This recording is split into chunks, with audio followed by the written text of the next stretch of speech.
ವಂದೇ ತುರಂಗವದನಂ ಶಶಿಬಿಂಬಸಂಸ್ಥಂ ಚಂದ್ರಾವಗಾತಮೃತಾತ್ಮಕರೇ ಸವಂತಾತ್ ಅಂಡಾಂತರಂ ಬಹಿರಭೃತ್ಪ್ರತಿಭಾಸಯಂತಂ ಶಂಖಾಕ್ಷಪುಸ್ತಕಸುಬೋಧಯುತಾಬ್ಜಪಾತಿ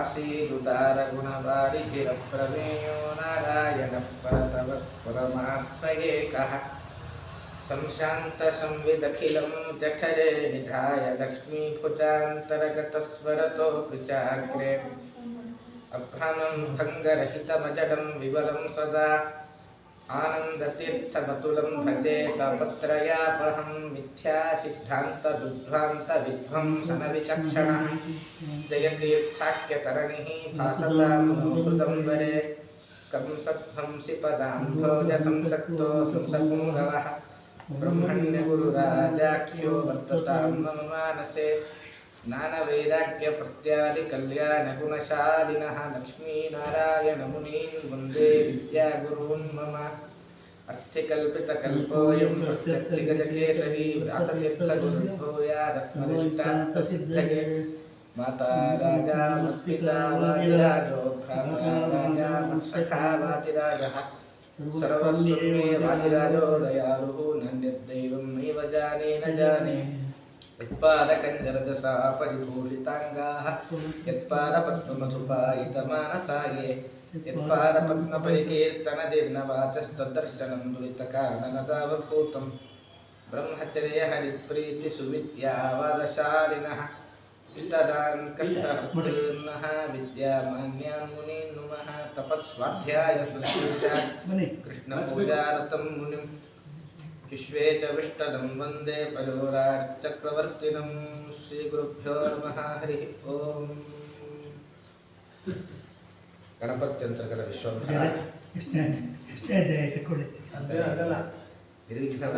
ಇದು ವಾಮನಾವತಾರ ಕೃಷ್ಣಾವತಾರ ಅಂತ ಹೇಳಿದ್ರು. ಅದು ಕೃಷ್ಣಾವತಾರ ಹೇಳಾದ್ರೆ ಮತ್ತು ನಾಳೆ ಪಾಯ ನಿನ್ನೆ ವಿಶೇಷವಾಗಿ ವಾಮನಾವತಾರ ಮಾಡಿದ್ರು, ಇವತ್ತು ವಿಶೇಷವಾಗಿ ಕೃಷ್ಣಾವತಾರ ಮಾಡ್ತಾರೆ ಸಪರೇಟ್ ಆಗಿ. ಆಮೇಲೆ ಪಯೋವರ್ತಕ ಪರ್ವಕಾಲದಲ್ಲಿ ರಾಘವೇಂದ್ರ ತೀರ್ಥರ ವರ್ಧಂತಿ ದಿನ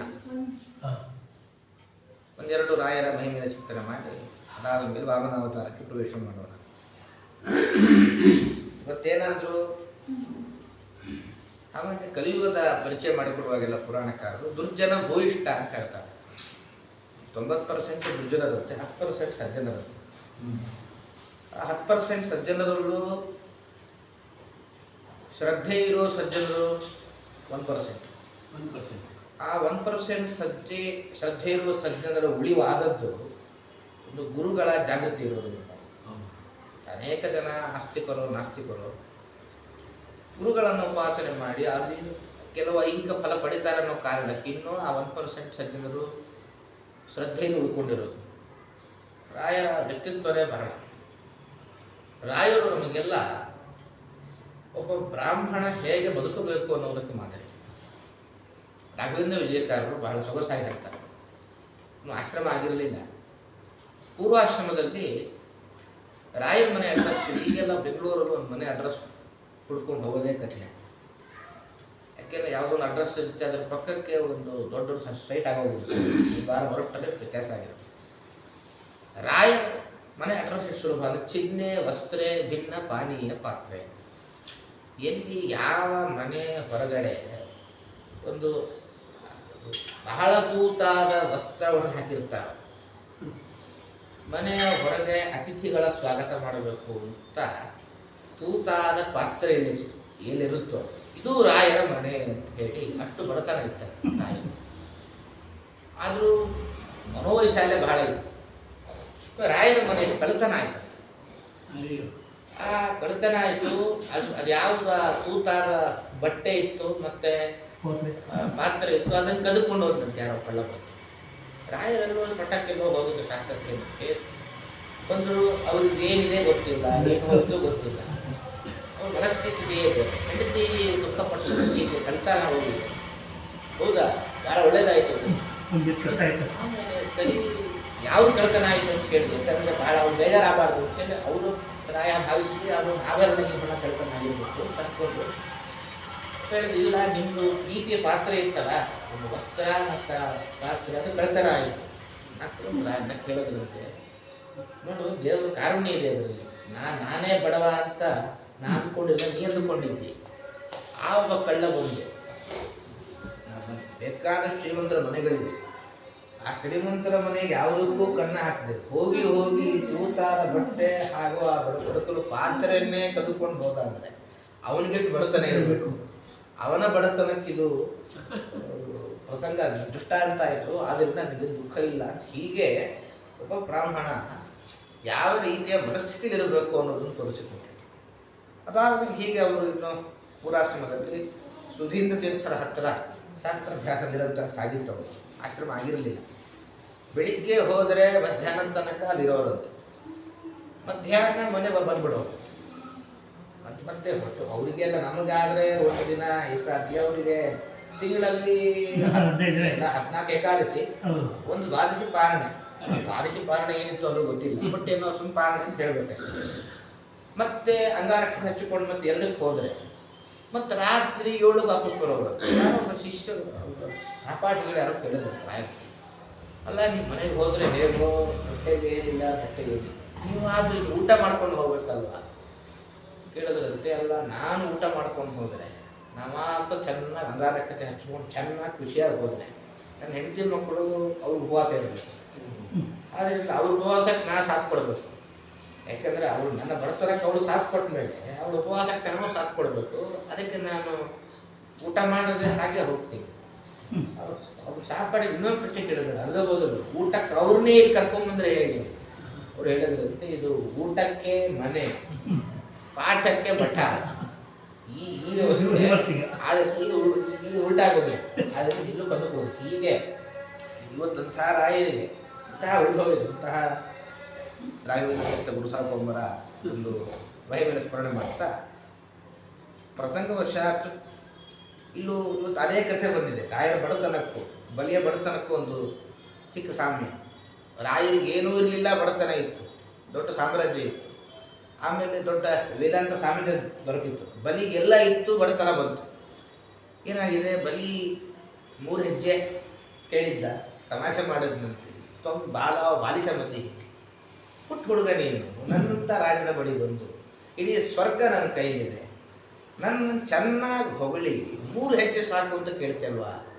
ಆಗ ಆಮೇಲೆ ಮತ್ತು ಬ್ರಾಹ್ಮಣರಿಗೆ ಅಗತ್ಯಕ್ಕಿಂತ ಜಾಸ್ತಿ ಕೇಳಿದ್ರೆ ಬ್ರಹ್ಮವರ್ಚಸ್ ಹೋಗುತ್ತೆ ಅಂತಿದೆ. ನನಗೆ 3 ಹೆಜ್ಜೆ ಸಾಕು. ಸರಿ, ಅವ್ನು ಖುಷಿ ಆಯಿತು. 3 ಹೆಜ್ಜೆ ಕೊಡೋಣ ಅಂತ ಸಂಕಲ್ಪ ಮಾಡಿದ, ಕೊಟ್ಟ. ಏನಾಯಿತು ಅಂದರೆ, ನೋಡ್ತಾ ಇದ್ದಾನೆ, ಪುಟ್ಟ 3 ಹೆಜ್ಜೆ ಅಂತ ನೋಡಿದ. ಕೊಟ್ಟಾಗಲೇ ಬೆಳೆದು ನನ್ನ ಪರಮಾತ್ಮ. ಹೇಗಿತ್ತು ಅಂದರೆ, ಬಹಳ ಸೊಗಸಾಗಿ ವರ್ಣನೆ ಮಾಡ್ತಾರೆ ಭಾಗವತದಲ್ಲಿ ವೇದವ್ಯಾಸರು. ಹೇಗೆ ಬೆಳೆದಿದ್ದಾರೆ ಅಂದರೆ, ತದ್ವಾಮನಂ ರೂಪಮವರ್ಧತಾದ್ಭುತಂ ಹರೇರನಂತಸ್ಯ ಗುಣತ್ರಯಾತ್ಮಕಂ ಭೂಃ ಖಂ ದಿಶೋದ್ಯೋರ್ವಿವರಾಪಯೋಧಯಃ ತಿರ್ಯಂಗೃದೇವ ಋಷಯೋ ಯದಾ ಸತಾ. ನೋಡ್ತಾ ಇದ್ದಂತೆ ಪರಮಾತ್ಮ, ಪುಟ್ಟ ಪರಮಾತ್ಮ, ಒಂದೇ ಕ್ಷಣ ಎಲ್ಲ ಲೋಕಗಳು ಪರಮಾತ್ಮನನ್ನು ಕಾಣ್ತಾ ಇದ್ವು. ಪರಮಾತ್ಮ ಬೆಳೆದ ಬೆಳೆದ ಬೆಳೆದ ಹಿತಿಂ ಪದೈಕೇನ, ಒಂದು ಪಾದದಿಂದ ಕೆಳಗಿನ ಅಷ್ಟು ಲೋಕ ಭೂಮಂಡಲ ವ್ಯಾಪಿಸಿತ್ತು. ಬರೀ ಅವಾಕಾಗಿ ಹೋಗಿದ್ದ. 2ನೇ ಪಾದದ ಕಥೆ. 2ನೇ ಪಾದ ಮೇಲೆತ್ತಿದ, ಮೇಲೆ ಸಮಸ್ತ ಲೋಕ, ಮಹರ್ಲೋಕ, ಜನೋಲೋಕ, ತಪೋಲೋಕ ಎಲ್ಲ ಕೆಲಸ ಮುಗಿದೋಯ್ತು. 3ನೇ ಪಾದ ಜಾಗ ಇರಬೇಕು. ಹೀಗೆ ಬರೀ ಮಾತು ತಪ್ಪುವ ಒಂದು ಪ್ರಸಂಗ ಬಂತು. ಈಗ ಎಲ್ಲ ಅಸುರರಿಗೆ ಏನೋ ಒಂದು ತರಹದ ಉತ್ಸಾಹ ಬರ್ತದೆ. ಉತ್ಸಾಹ ಬಂದು ನಾವೇನು ನಮ್ಮ ರಾಜ ಬಲಿಗೆ ಈ ಪುಟ್ಟ ಬಾಲಕ ಮಾಯಾವಿಯ ಗೃಹ ಮಾಡ್ತಾ ಇದ್ದಾನೆ ಅಂತ ಅವನು ಸಂಹಾರ ಮಾಡಲಿಕ್ಕೆ ಹೋಗಿರುತ್ತೆ. ಬಲಿಯ ಒಳಗೆ ಒಂದು ಅಸುರಾವೇಶ ಇತ್ತು. ಯಾವಾಗ ಇಷ್ಟೆಲ್ಲ ಪರಮಾತ್ಮನ ದರ್ಶನ ಆಯಿತು, ಅವನ ಅಸುರಾವೇಶ ದೂರ ಬಿಡ್ತಿತ್ತು. ಅವನು ಹೇಳದಂತೆ, ನಮ್ಮ ವೈಭವಕ್ಕೂ ಪರಮಾತ್ಮನೇ ಕಾರಣ, ನಮ್ಮ ಪರಾಭವಕ್ಕೂ ಪರಮಾತ್ಮನೇ ಕಾರಣ. ಅದರಿಂದ ವಿಪ್ರಚಿತ್ಯ ಮುಂತಾದ ಅನೇಕ ದೈತ್ಯರ ಗುಂಪಿತ್ತು. ನೀವೆಲ್ಲ ಅವನ ಮೇಲೆ ಯುದ್ಧಕ್ಕೆ ಹೋದರೆ ಸೋತು ಬರೋದು ಕಟ್ಟಿಟ್ಟ ಬುದ್ಧಿ. ರಾಜನಾಗ ನಾನೇ ಸುಮ್ಮನಿದ್ದೀನಿ, ನಿಮ್ಮ ತಲಾಟೆ ಎಲ್ಲ ಬೇಡ, ಆರಾಮ್ ನಿಮ್ಮದು ಸ್ಥಳಕ್ಕೆ ಹೋಗಿ ಅಂತ ಅವರನ್ನು ತಡೆದ. ಕೆಲವರು ಅದಾದ ಮೇಲೆ ವಚನ ತಪ್ಪಲ್ಲ, ಆದರೆ ವರುಣಪಾಶೆಯಿಂದ ಬಂಧಿಸು ಅಂತ ಗರುಡದೇವಿಗೆ ಆಜ್ಞೆ ಮಾಡ್ತಾರೆ ಬಲಿ ಚಕ್ರವರ್ತಿ. ಬಲಿರಾಜ ಇಂಥ ಅದ್ಭುತ ಮಾತು ಹೇಳ್ತಾನೆ ಅಂದರೆ, ಯತ್ಯುತ್ತಮ ಶ್ಲೋಕ ಭವಾನ್ ಮಮೇರಿತಂ ವಚೋ ವ್ಯಲೀಕಂ ಸುರವರಯ ಮನ್ಯತೆ ಕರೋಮೃತಂ ತನ್ನ ಭವೇತ್ ಪ್ರಲಂಭನಂ ಪರಂ ತೃತೀಯಂ ಕುರುಷೇಷ್ಣಿ ಮೇ ನಿಜಂ. ಮಾತು ಹೇಳಿದಂತೆ ದಯವಿಟ್ಟು ಕ್ಷಮಿಸಯ್ಯ ವಾಮನ, ಯಾಕೆಂದರೆ ನಾನು ಏನೇನೋ ಎಲ್ಲವೂ ನನ್ನ ಕೈಲಿದೆ ಅನ್ನೋ ಭ್ರಮೆಯಿಂದ ಮಾತಾಡ್ತಾ ಇದ್ದೆ. ಮಹಿಮೆ ಅಧಿಕಾರ ನಂದು ಅಂತ ಅಂದುಕೊಂಡೆ, ನನ್ನ ದೊಡ್ಡ ತ್ಯಾಗಿ ಇಲ್ಲ ಅಂದ್ಕೊಂಡೆ. ಅದು ಸುಳ್ಳು. ಯಾಕೆ? ಅದು ನನ್ನ ತಲೆ ಖಾಲಿ ಇದೆ, ನಿಮಗೇನು ಅಭ್ಯಂತರ ಇಲ್ಲ ಅಂದರೆ ನಾನು ವಚನ ಭ್ರಷ್ಟನಾಗಬಾರದು. ದಯವಿಟ್ಟು ನಿನ್ನ 3ನೇ ಪಾದವನ್ನು ನನ್ನ ತಲೆ ಮೇಲಿಡು ಅಂತ ಇಷ್ಟು ಹೇಳಿದ್ರು. ಯಾಕೆಂದರೆ ಆ ಸಮಯದಲ್ಲಿ ಸಾಕ್ಷಾತ್ ಪ್ರಹ್ಲಾದರಾಜರೇ ಬರ್ತಾರೆ. ಪ್ರಹ್ಲಾದರಾಜರೇ ಬಂದು ಪರಮಾತ್ಮನ ಸ್ತೋತ್ರ ಮಾಡ್ತಾರೆ. ಪ್ರಹ್ಲಾದರಾಜರು ಒಂದು ಮಾತು ಕೊಟ್ಟಿದ್ದು ನನ್ನ ನರಸಿಂಹದೇವರು, ಏನು ಅಂದರೆ, ನಿನ್ನ ವಂಶದವರು ಯಾರಾದರೂ ತಪ್ಪು ಮಾಡಿದ್ರೆ ನಾನು ನಿಮ್ಮಪ್ಪನ ಹಾಗೆ ಚಿಕ್ಕಪ್ಪನ ಹಾಗೆ ಶಿಕ್ಷೆ ಕೊಡಲ್ಲ, ಬಾಯಿ ಮಾತನ್ನು ಸರಿ ಮಾಡ್ತೀನಿ. ಅದಕ್ಕೋಸ್ಕರವೇ ಬಲಿಚಕ್ರವರ್ತಿ ವಧೆಗಿದೆ ಮಾಡಲಿಕ್ಕೆ ಹೋಗಿಲ್ಲ, ಹೀಗೆ ಸರಿ ಮಾಡಿದ್ದು. ಸರಿ, ಏನು ಮಾಡಬೇಕು ಕೇಳಿದ್ರಂತೆ. ಇಂತಹ ಅದ್ಭುತ ಸಂಪತ್ತು ಕೊಟ್ಟವ ನೀನು, ಸಂಪತ್ತಿನಿಂದ ಅಹಂಕಾರ ಬಂತು, ಸಂಪತ್ತು ಕಿತ್ತುಕೊಂಡು ಒಳ್ಳೆಯ ಕೆಲಸ ಮಾಡಿದ್ವಿ. ಇದೆಲ್ಲ ಅದ್ಭುತವಾದ ಒಂದು ಭಾಗವತ ಧರ್ಮ ಅನುಷ್ಠಾನ. ಏನು ಅಂದರೆ, ನಾವು ಸಂಪತ್ತು ಕೊಟ್ಟಾಗ ಬಹಳ ಖುಷಿ ಇರ್ತೇವೆ. ಸಂಪತ್ತು ಹೋಯಿತು, ಯಾವುದೋ ಎಲ್ಲೋ ಇನ್ವೆಸ್ಟ್ ಮಾಡಿರ್ತೇವೆ, ಲಾಸ್ ಆಗುತ್ತೆ, ಅಯ್ಯೋ ಅಂತೇವೆ. ಕುಂತಿದೇವಿ ಇವರು ಮಾತು ಹೇಳ್ತಾ ಇದ್ದೀವಿ, ಪದ ಸಂತುನ ಶಾಶ್ವತ. ನನಗೆ ಯಾವತ್ತೂ ಕೃಷ್ಣ ವಿಪತ್ತನ ಮೇಲ್ಮೇಲೆ ಕೊಡು ಅಂತ. ಯಾಕೆ ಅಂದರೆ, ಅವತ್ತು ದರ್ಶನಂ ಯತ್ಸ್ಯಾತ್ ಅಂತ. ಕಷ್ಟ ಬಂದಾಗ ಮಾತ್ರ ಮನುಷ್ಯನಿಗೆ ದೇವರ ನೆನಪಾಗುವುದು, ಸುಖದಲ್ಲಿದ್ದಾಗ ದೇವರ ನೆನಪಾಗಲ್ಲ. ಅದರಿಂದ ನಿನ್ನ ನೆನಪಾಗುವ ಕಷ್ಟ ಆದರೂ ಕೊಡುವುದು ಅಂತ. ಈ ಬಲಿಚಕ್ರವರ್ತಿಗೆ ಸಂಪತ್ತು ಕೊಟ್ಟು ನೀನು ನೆನಪಾಗಲಿಲ್ಲ, ಸಂಪತ್ತು ಇಟ್ಕೊಂಡು ಒಳ್ಳೆ ಕೆಲಸ ಮಾಡ್ತೀವಿ, ಭಾಳ ಖುಷಿಯಾಯ್ತು ನನಗೆ. ಮತ್ತೆ ಇವು ನನ್ನ ಮೊಮ್ಮಗ ಯಾಕೆ ಹೀಗೆ ಅಂತ ಒಳ್ಳೆ ಕೆಲಸ ಮಾಡ್ತಾರೆ. ಹಾಗೂ ವಿದ್ಯಾವಳಿ ಸಾಮಾನ್ಯ ಪತ್ನಿ, ಸಾಮಾನ್ಯ ಯಾವುದೇ ಒಂದು ಪತ್ನಿಗೆ ಪತಿಯ ಈ ಪರಿಸ್ಥಿತಿ ದುಃಖ ಆಗಬೇಕು. ಖಂಡಿತ ವಿದ್ಯಾವಳಿ ಎಂಥ ಮಾತು ಹೇಳ್ತಾರೆ ಅಂದರೆ, ಕ್ರೀಡಾರ್ಥಮಾತ್ಮನ ಇದಂ ತ್ರಿಜಗತ್ಕೃತಂತೆ ಸ್ವಾಮ್ಯಂತು ತತ್ರ ಕುದಿಯೋ ಪರ ಈಶ ಕುರುಯುಃ ಕರ್ತು ಪ್ರಭೋಸ್ತವ ಕಿಮಸ್ಯತ ಆವಹಂತಿ ತ್ಯಕ್ತ ಕ್ರಿಯಸ್ತ್ವದವರೋ ಪಿತ ಕರ್ತೃವಾಗಾಃ. ಸ್ವಾಮಿ, ನನ್ನ ಯಜಮಾನರು ತಪ್ಪಿನ ಮೇಲೆ ತಪ್ಪು ಮಾಡ್ತಾ ಬಂದರು, ಆದರೆ ನೀ ಮಾತ್ರ ಕರುಣೆ ತೋರಿಸ್ತೀವಿ. ಕೇಳುತ್ತೆ ವಾಮನ, ಏನು ವಿದ್ಯಾವಳಿ, ನಿನ್ನ ಯಜಮಾನರು ಮಾಡಿದ ತಪ್ಪಿನ ಮೇಲೆ ತಪ್ಪೇನು ಅಂತ ಹೇಳಿದ್ರಂತೆ. ನೀನು ಜಗತ್ತಿಗೆ ಒಡೆಯ, ನಿನ್ನ ಹತ್ರ ಹೋಗಿ ದಾನ ಕೊಡ್ತೀನಿ ಮಾತಾಡಿದ್ದೇ ಮೊದಲು ತಪ್ಪು. ಯಾಕೆ ಅಂದರೆ, ದಾನ ಹೇಗೆ ಕೊಡಬೇಕು? ಯಾವೀಗ ನಮ್ಮ ಹತ್ರ ಒಂದು ಗೋದಾನ ಮಾಡಬೇಕು ಅಂತ ಸಂಕಲ್ಪ ಮಾಡೋದು. ಪಕ್ಕದ ಮನೆ ಒಂದು ಕೊಟ್ಟಿಗೆ ಇರುತ್ತೆ, ಯಾರೋ ಹಸುವಿನ ಹಾಲು ಇಟ್ಕೊಂಡು ವ್ಯಾಪಾರ ಮಾಡ್ತಾ ಇರ್ತಾರೆ. ರಾತ್ರೋರಾತ್ರಿ ಅವರ ಒಂದು ಹಸುವಿನ ಕದ್ದು ತಂದು ಅದಕ್ಕೆ ಬಣ್ಣ ಬಡೋದು, ಅದರ ಬಣ್ಣ ಚೇಂಜ್ ಮಾಡಿ ದಾನ ಅಂತ ಕೊಡೋದಲ್ಲ. ಯಾವುದು ನನ್ನ ವಸ್ತು ಅದು ದಾನ ಕೊಡಬೇಕು ಹೊರತು ಯಾವುದು ನನ್ನದಲ್ವೋ ಅದನ್ನು ದಾನ ಅಂತ ಕೊಡೋ ಕ್ರಮ ಹಾಕೇ ಇಲ್ಲ. ಇಡೀ ಜಗತ್ತು ನಿನ್ನದು. ಇವರಲ್ಲಿದ್ದೇನು? ನಾನು ಲೋಕೇಶ್ವರ, ಇಡೀ ಸ್ವರ್ಗ ಲೋಕ ನನ್ನದು, ನೀ ಕೊಡ್ತೀನಿ. ಹಾಗಾದರೆ ಒಂದು ನಿನ್ನ ಬಳಿ ದಾನದ ಮಾತಾಡಿದ್ದು ಒಂದು ತಪ್ಪು, ಅವರದಲ್ಲದ ಸ್ವತ್ತು ತನ್ನದು ಅಂತ ಹೇಳಿದ್ದು ಎರಡನೇ ತಪ್ಪು. ಮತ್ತು ಅಷ್ಟೇ ಅಲ್ಲ, 3ನೇ ತಪ್ಪು ಏನಂದರೆ, ವಸ್ತು ನಿನ್ನದು ಅಂದಮೇಲೆ ದಾನದ ಅಧಿಕಾರ ಹೇಗೆ ಬರುತ್ತೆ? ವಸ್ತು ನನ್ನದು ಹೋದರೆ ಹಾಗಾದರೆ ದಾನದ ಅಧಿಕಾರ ಇಲ್ಲೇ ಹೋದರೂ ದಾನದ ಅಧಿಕಾರ ಸಂಕಲ್ಪ ಮಾಡಿದ 3ನೇ ತಪ್ಪು. ತಪ್ಪಿನ ಮೇಲೆ ತಪ್ಪು ಮಾಡಿದರೂ ಕೂಡ ನೀನು ಶಿಕ್ಷೆಗೆ ಏನು ಕೊಡ್ತಾ ಇಲ್ಲ, ಕೇವಲ ವರ್ಣಪಾಠ ಬಂಧಿಸಿದ್ದು ಒಳ್ಳೆಯದೇ ಆಯಿತು ಅಂತ ವಿದ್ಯಾವಳಿ ಪ್ರತಿಕ್ರಿಯೆ ಇತ್ತಂತ. ಅಂದರೆ ಪತಿಯ ಜೊತೆಗೆ ಧರ್ಮ ಸಹಚಾರಿಣಿ ಅಂತ ಕರೀಬೇಕು. ಸಹಚಾರಿಣಿ ಅಂದರೆ ಸಹಚರತಿ, ಪತಿಯ ಕಷ್ಟ ಸುಖ ಅದರಲ್ಲೂ ಜೊತೆಯಾಗಿರಬೇಕು, ಅದು ಪತ್ನಿ ಕರ್ತವ್ಯ. ಇಂಥ ಒಳ್ಳೆ ಮಾತು ಹೇಳ್ತಾರೆ. ಪರಮಾತ್ಮ ತಾನು ಅವರ ತಲೆ ಮೇಲೆ ಕಾಲಿಟ್ಟ 3ನೇ ಹೆಜ್ಜೆ ಅದು ಬಗೆಹರಿತು. ಮಾತೆಲ್ಲ ಪೂರ್ಣ ಆಯಿತು. ಪ್ರಶ್ನೆ, ಇಡೀ ಜಗತ್ತೆಲ್ಲ ಪರಮಾತ್ಮನ ಪಾದದ ಒಂದು ಕೆಳಗೆ ಇದೆ ಅಂದಮೇಲೆ ಜಗತ್ತಿನ ಒಳ್ಳೆ ಬಲಿಚಕ್ರವರ್ತಿನೂ ಇದ್ದಾರೆ. ಮತ್ತು ಹಾಗಾದ್ರೆ ಇಡೀ ಜಗತ್ತಿಗೆ ಪರಮಾತ್ಮ ಇಡೀ ಜಗತ್ತಿನ ಮೇಲೆ ಪಾದ ಇಟ್ಟಾದರೆ ಬಲಿಚಕ್ರವರ್ತಿ ತಲೆ ಮೇಲೂ ಒಂದು ಲೆಕ್ಕಕ್ಕೆ ಪಾದ ಇಟ್ಟ ಹಾಗೆ ಲೆಕ್ಕ. ಮತ್ತು ಹಾಗಾದ್ರೆ 2ನೇ ಹೆಜ್ಜೆಯಲ್ಲಿ ಅವನ ಪಾದನೂ ಬಂತು ಅಂತ ಆಯ್ತಲ್ಲ. ಮತ್ತು ಇದು 3ನೇ ಹೆಜ್ಜೆ ನೀನು ನನ್ನ ತಲೆ ಮೇಲೆ ಇಡು ಅಂತ ಹೇಳಿದ್ರೆ ಅದು ಹೇಗೆ ಮಾತು ತಪ್ಪುತ್ತೆ ಅಂದರೆ ಅಭಿಪ್ರಾಯ. ಶಿರಸ್ಸನ್ನು ಕೊಟ್ಟ ಅಂದರೆ ಅಹಂಕಾರ, ಶಿರಸ್ಸು ಅಹಂಕಾರದ ಪ್ರತಿನಿಧಿ.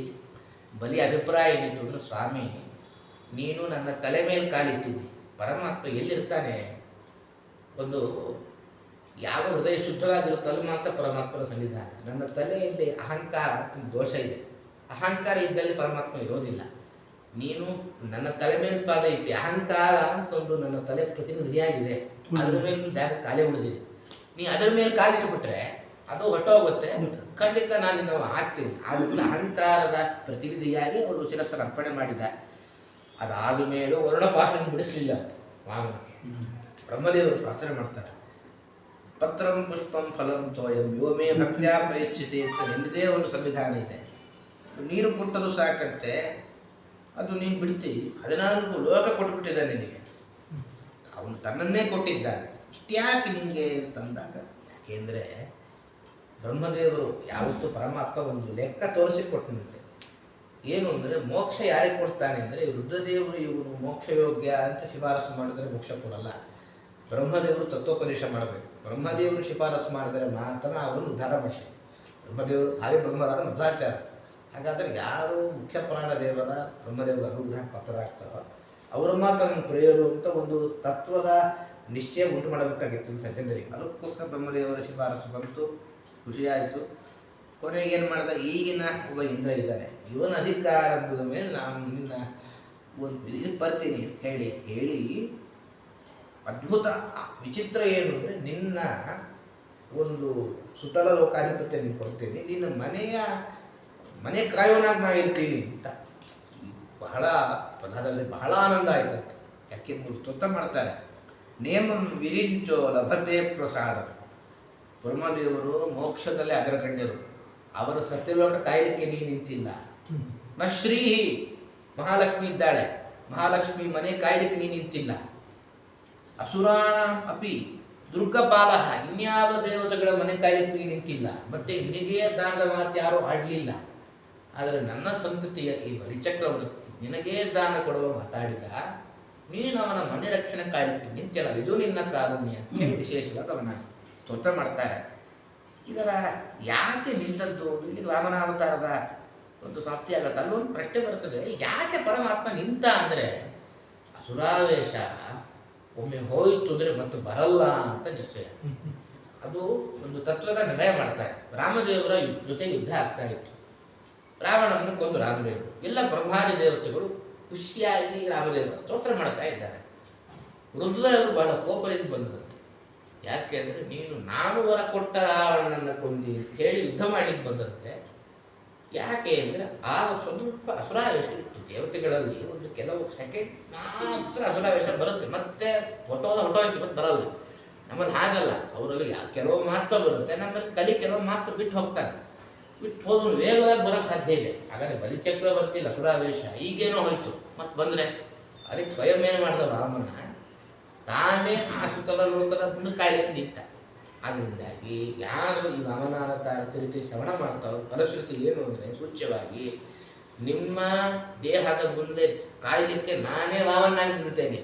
ಕಲಿಗಿಲಿ ನಿರಂತರ ವಾಮನ ಚಿಂತನೆ ಮಾಡ್ತಾ ಇದ್ದರೆ ನಮ್ಮ ದೇಹದ ಮುಂದೆ ದ್ವಾರಪಾಲಕನಾಗಿ ನಾನೇ ಇರ್ತೇನೆ. ಕಲಿ ಮುಂತಾದ ಯಾವ ರಕ್ಕಸರು ಹೋದವರು ಮತ್ತೊಮ್ಮೆ ಬಾರದಂತೆ ಮಾಡುತ್ತೇನೆ ತೋರಿಸ್ಕೊಳ್ಳಿಕ್ಕೋಸ್ಕರ ಈ ಸುತಲ ಲೋಕಾಧಿಪತಿಯ ಪರಮಾತ್ಮ ನಿಂತ ಅಂತ. ಹೀಗೆ ಬ್ರಹ್ಮದೇವರು ವರ ಕೊಟ್ಟರು ಇವರಿಗೆಲ್ಲ ಅವರ ಮಾತು ಸತ್ಯ ಮಾಡಕ್ಕೆ ಮಾತ್ರ ಮಾಡ್ತಾ ಇದ್ದಾನೆ ಭಗವಂತ, ಅಷ್ಟೇ ಹೊರತು ಅವ್ರನ್ನ ಅದು ಇದು ಮಾಡಬೇಕು, ಅದು ಇದು ಮಾಡ್ತಾರೆ. ಬ್ರಹ್ಮದೇವರ ಮಾತನ್ನು ಪರಲೋಕದ ಸಂಬಂಧಪಟ್ಟ ಏನು ಮಾತಾಡಿದ್ದಾರೆ. ಕೆಲವು ಸತ್ಯ ಮಾಡ್ತಾರೆ, ಕೆಲವು ಸುಳ್ಳು ಮಾಡ್ತಾರೆ. ಯಾಕಂದ್ರೆ ದುರ್ಜನರ ಮಾತು ಏನಾದರೂ ಎಲ್ಲದನ್ನು ಕೂಡ ಅಂದರೆ ಅವರಿಗೆ ಉದಾಹರಣೆ ಪ್ರಸಂಗ ಏನಂದ್ರೆ, ಮಂಥರೆಗೆ ಬ್ರಹ್ಮದೇವರು ವರ ಕೊಟ್ಟಿದ್ದು, ನೀನು ಅಲಕ್ಷ್ಮಿ ಮಂಥರೆ, ನೀನು ಏನು ಮಾಡಬೇಕು ಅಂದರೆ ರಾಮಾವತಾರ ಅಡ್ಡಿ ಉಂಟು ಮಾಡಿದರೆ ನಿನಗೆ ಯೋಗ್ಯವಾದ ಗತಿ ಆಗುತ್ತೆ. ಯೋಗ್ಯ ಗತಿ ಅಂದರೆ ಅವಳ ಲೆಕ್ಕಕ್ಕೆ ತಮಸ್ಸು. ಆ ಬ್ರಹ್ಮದೇವರ ವರ ಪರಲೋಕಕ್ಕೆ ಸಂಬಂಧಪಟ್ಟ ವರವನ್ನು ಸತ್ಯ ಮಾಡ್ತಾನೆ, ಆದರೆ ಐಹಿಕ ವರವನ್ನು ಸುಳ್ಳು ಮಾಡ್ತಾನೆ. ಯಾಕೆಂದರೆ ತೀರ ಸಜ್ಜನರಿಗೆ ಒಂದು ಇದೇ ಬರೋದಿಲ್ಲ ವಿಶ್ವಾಸ, ಎಲ್ಲ ವರ ಸತ್ಯ ಮಾಡಿಬಿಟ್ರೆ ಮತ್ತು ಸಜ್ಜನರಿಗೆ ಏನಿಲ್ಲ ಅಂತ. ಹಾಗಾಗಿ ಅವರು ಅಷ್ಟೇ. ಹೀಗೆ ವಿಶೇಷ ವಾಮನಾವತಾರ ಪರಶ್ರುತಿ ಹೇಳ್ತಾರೆ. ಯಾರು ಯಾಕೆ ವಾಮನಾವತಾರ ಆದದ್ದೇ ಪಯೋವರ್ತರ ಆರಂಭದಿಂದ, ಆದ್ದರಿಂದ ಪಯೋವರ್ತದಲ್ಲಿ ಯಾರು ವಿಶೇಷ ವಾಮನಾವತಾರ ಚಿಂತನೆ ಮಾಡ್ತಾರೋ ಅವರಿಗೆ ವಾಮನೇ ಬರ್ತಾನೆ ಅಂತ ಪರಶ್ರುತಿ ಹೇಳಿ, ಅದಾದ ಕೃಷ್ಣಾವತಾರದ ಚಿಂತನೆ ಮಾಡುವ ಕ್ರಮಗಳು ಬಂದಿದೆ. ಅದನ್ನು ನೋಡುವ ಕೃಷ್ಣಾವತಾರ ಯಾಕಾಯಿತು, ಎಲ್ಲ ಮತ್ತದೆ ಎಲ್ಲ ದುಷ್ಟರ ಇದು ಜಾಸ್ತಿ ಆಗಿತ್ತು. ಮತ್ತು ವಿಶೇಷವಾಗಿ ಕೃಷ್ಣನ ಮಹಿಮೆ ಏನು ಅಂತ ಹೇಳುವಾಗ ಕೃಷ್ಣಾವತಾರ ಚಿಂತನೆ ಯಾಕೆ ಬಂತು ಅನ್ನೋದಕ್ಕೆ ಭಾಗವತದಲ್ಲಿ ಒಂದು ಮಾತು ಬರುತ್ತೆ. ಸಾಮಾನ್ಯ ಮಗು ಗರ್ಭದಲ್ಲಿದ್ದಾಗ ಅದು ರಕ್ಷಣೆ ಆಗಬೇಕು, ಗರ್ಭದಿಂದ ಹೊರ ಬಂದ ಮೇಲೂ ಅದು ರಕ್ಷಣೆ ಆಗಬೇಕು. ಕೆಲವೊಮ್ಮೆ ಏನಾದರೂ ಗರ್ಭಸ್ರಾವ ಅಂತ ಆಗುತ್ತೆ, ಅದು ದುರಂತ. ಅಥವಾ ಮಗು ಹುಟ್ಟಿರುತ್ತೆ, ಹುಟ್ಟಿದ ಮೇಲೆ ಏನೋ ಅದು ಸರಿಯಾಗಿ ಪೋಷಣೆಗೆ ಅದಕ್ಕೆ ಮರಣ ಬಂದರೂ ಸಮಸ್ಯೆ. ಕೃಷ್ಣಾವತಾರದ ಚಿಂತನೆ ಇದೆ, ಇದು ಈ ಆತಂಕ ದೂರ ಆಗುತ್ತೆ ಅಂತಲ್ಲ. ಕೃಷ್ಣಾವತಾರಕ್ಕೆ ಏನು ಸಂಬಂಧ ಅಂದರೆ ಕೃಷ್ಣನವರು ಮಹಿಮೆ ಹೇಳ್ತಾರೆ. ಜುಗೋಪಕುಕ್ಷಿಂಗತ ಅರ್ಥಚಕ್ರಹ ಮಾತುಶ್ಚಮೇ ಯಶರಣಂಗತಾಯ. ಪರೀಕ್ಷಿತ ರಾಜ ಒಳಗಿದ್ದ, ಬ್ರಹ್ಮಾಸ್ತ್ರ ಬಿಟ್ಟರು, ರಕ್ಷಣೆ ಮಾಡಿದ. ಹೊರಗೆ ಬಂದ ಮೇಲೆ ಆ ಮಗು ಸತ್ತಿತ್ತು, ಸತ್ತ ಮಗುವನ್ನು ಬದುಕಿಸಿದ. ಆದ್ದರಿಂದ ಕೃಷ್ಣಾವತಾರದ ಚಿಂತನೆ ಯಾರು ಮಾಡ್ತಾರೋ 9 ತಿಂಗಳ ಗರ್ಭನೂ ಚೆನ್ನಾಗಿರುತ್ತೆ.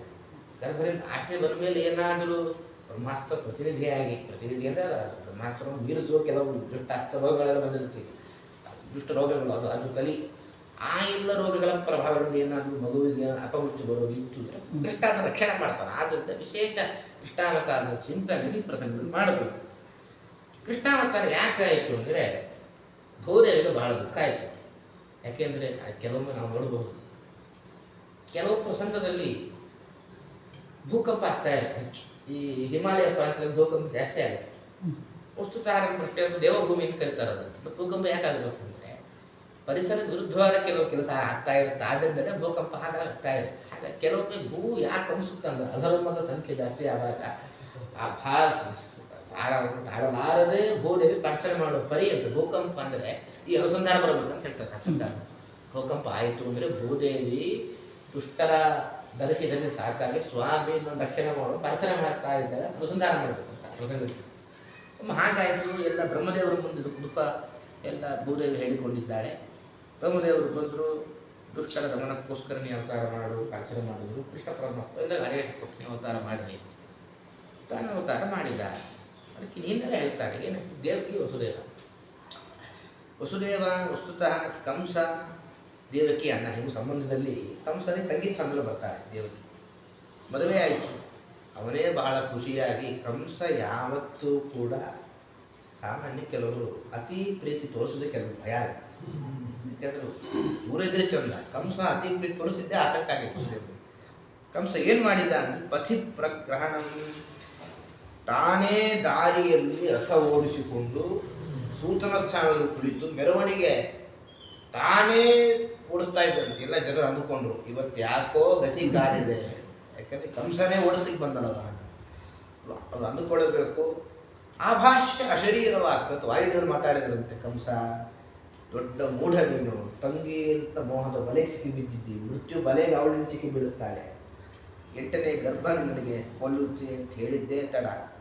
ಯಾವ ಕಂಸ ನನ್ನ ತಂಗಿ ಭಾವ ಅಂತ ಹೇಳಿ ಮೆರವಣಿಗೆ ವಾಹನದಲ್ಲಿ ತಾನೇ ಓಡಿಸ್ತಾ ಇದ್ದ, ಒಂದು ಹಗ್ಗ ಬಿಟ್ಟ ಕತ್ತಿ ಎತ್ತಿದ ಕೊಲ್ಲಬೇಕು ಅಂತ ಬಂದ. ಅಂದರೆ ದುಷ್ಟರ ಪ್ರವೃತ್ತಿ ಗಮನಿಸಬೇಕು ಅಂತ.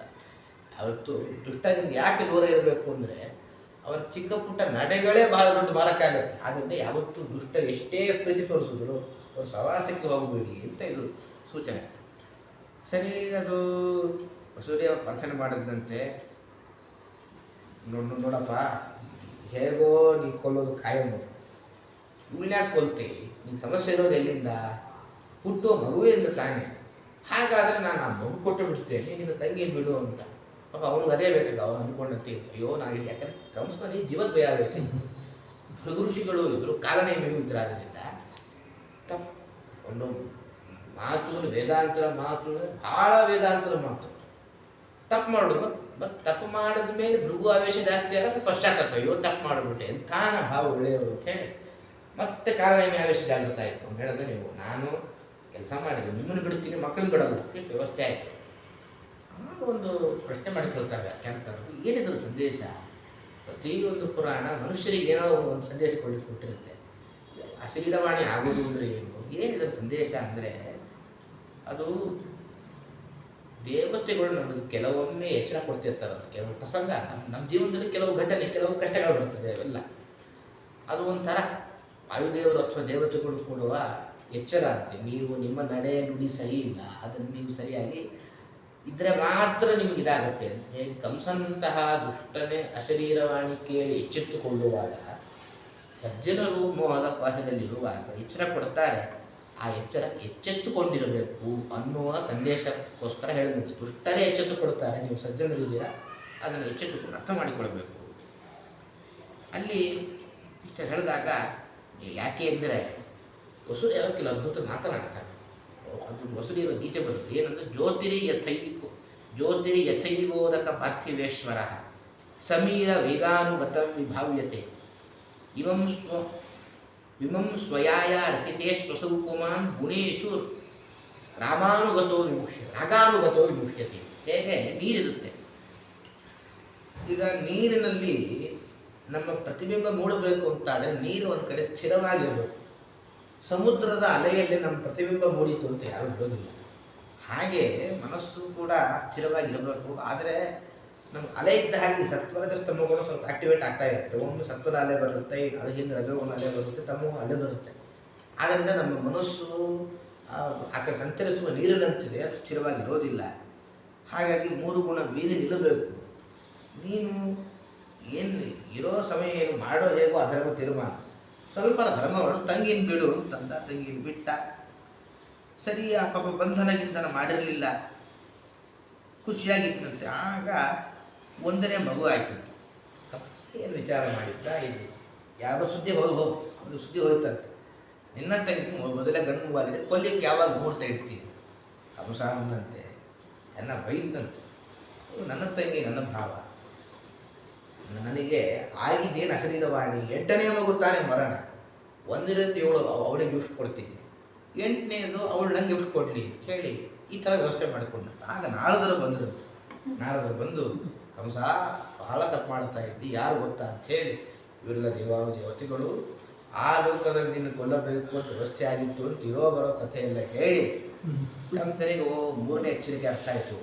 ನಾರದರು ಅವು 2ನೇ ಎಚ್ಚರಿಕೆ, ವಾಯುದೇವರು ಎಚ್ಚರಿಕೆ ಕೊಟ್ಟಿದ್ರು, ಅವನು ಮಾಡಿದಂತ ತೀರ್ಮಾನವು. ಹಾಗಾದರೆ ನಾನು ಏನು ಮಾಡಬೇಕು, 8ಕ್ಕೆ ಕೊಲ್ತೀನಿ ಅಂತ ಇಷ್ಟು ಆ ನಾರದರ ಮಾತಿನಿಂದ ಪ್ರಚೋದಿತನಾದ ಕಂಸ 7 ಹಸುಗಳ ಮಾನಹೋಮದಲ್ಲಿ ಇರಲಿಲ್ಲ. ಆ ಮಾನಹೋಮ ತಾನು ಶುರು ಮಾಡಿಕೊಂಡ. ಹಾಗಾದ್ರೆ ನಾರದರ ಬಗ್ಗೆ ತಪ್ಪಾದ ಅಭಿಪ್ರಾಯ ಬಂತು. ಇದೇ ಕೆಲಸ ಅಲ್ಲಿ ಇಲ್ಲಿ ಹೇಳು, ಇಲ್ಲಿ ಅಲ್ಲಿ ಹೇಳು. ಚಾಡಿಕೋರು ಅಂತ ಯಾರಿದೆ ಅವರಿಗೆಲ್ಲ ಬಾಸ್ ನಾರದರು ಅಂತ ಕೆಲವು ತಮಾಷೆ ಮಾಡ್ತಾರೆ. ಆದರೆ ಅದು ಶುದ್ಧ ತಪ್ಪು. ನಾರದರ ಉದ್ದೇಶ ಇದ್ದದ್ದು ಏನು ಅಂದರೆ, ಒಂದು ಘಟನೆಯಿಂದ ಒಂದು ಹಿನ್ನೆಲೆ ಇರುತ್ತೆ. ಅವರು ದೇವಕಿ ದೇವಿಯರು ಹುಟ್ಟಿದವರು ಯಾರು? ಷಡ್ಗರ್ಭರು ಅಂತ. ಅವರು ಮರೀಚರ್ಷಿಗಳ ಮಕ್ಕಳು. ಏನಾಗಿತ್ತು ಅಂದರೆ, ಒಮ್ಮೆ ದೇವಲ ಅಂತ ಒಂದು ಋಷಿಗಳಿದ್ರಂತೆ. ಅವರು ಬಹಳ ಕಡ್ಡಿ ಅಂದರೆ ಕಡ್ಡಿ. ತಮಾಷೆ ಮಾಡೋದು, ಏನು ಸ್ವಾಮಿ ನೀವು ತಪಸ್ಸು ಅಂತೀರಾ?